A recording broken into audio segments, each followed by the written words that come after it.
में आखिर शुभी की मां का पता लग ही गया।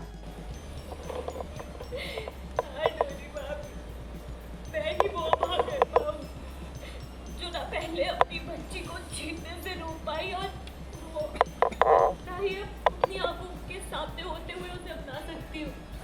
पुष्पा को तो ये पता चल ही चुका था कि शुभी उसकी बेटी है, लेकिन अब डोरी के सामने भी ये राज खुल चुका है।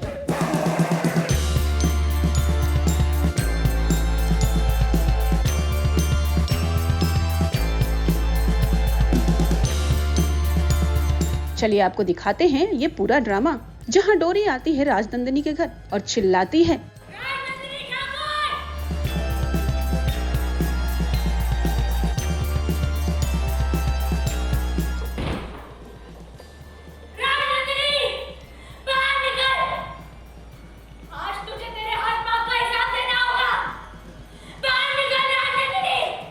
वो राजनंदिनी से मिलना चाहती है क्योंकि उसे उसके सारे हिसाब चुकता करने हैं।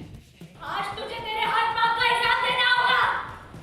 बाहर निकल राजनंदिनी। लेकिन तभी उसका सामना होता है पुष्पा से। अरे कुछ नहीं पता रहे मुझे, अपने सवालों का जवाब मांग रहा है। क्यों उसने एक छोटी बच्ची को गंगा जी में बहाने की कोशिश करी? क्यों? पापी है वो, पापी कातिल है राजनंदिनी। इस घर में सबको बेटियां नहीं चाहिए, सबको बेटा चाहिए। और वहां पर पुष्पा डोरी के सामने सारी बातें बताती है। नहीं, अगर मान भैया को पता चला ना तो वो सीधे राजनंदिनी से सवाल करेंगे। वो इन सबका बदला ना मेरी बेटी से चुकाएगी। डोरी पुष्पा को कहती है कि उसे ये बात सबको बता देनी चाहिए, लेकिन पुष्पा इसके लिए तैयार नहीं है और वो डोरी से वादा लेती है। वो उसे नहीं छोड़ेंगी, वो उसे जान से मार देंगी। भाभी प्लीज ये बात ना हम दोनों के बीच में ही रहनी चाहिए।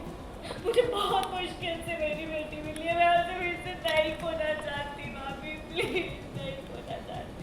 डोरी स्टोन एकदम मैं आपके पैर पकड़ती हूँ। अगर मेरी बेटी आपकी और बात भैया की बेटी बनकर रहेगी ना, तो ना वो सिर्फ सेफ रहेगी बल्कि वो मेरी आंखों के सामने भी रहेगी। प्लीज थोड़ी भाभी किसी को मत बताइए, प्लीज किसी को मत बताइए।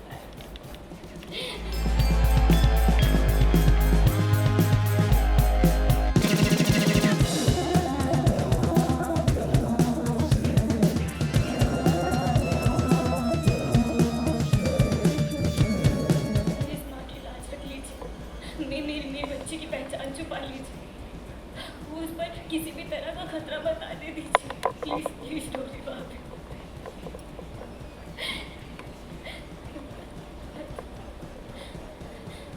जी मैं आपसे वचन मांगती हूँ कि आप मेरी बेटी की पहचान सबसे छुपाएंगी। मैं मानती हूँ कि राजनंदिनी दीदी को सजा मिलनी चाहिए, मैं मानती हूँ, लेकिन अपनी बेटी की जान खतरे में डालकर नहीं। वचन दीजिए कि आप किसी से कुछ नहीं कहेंगी, प्लीज।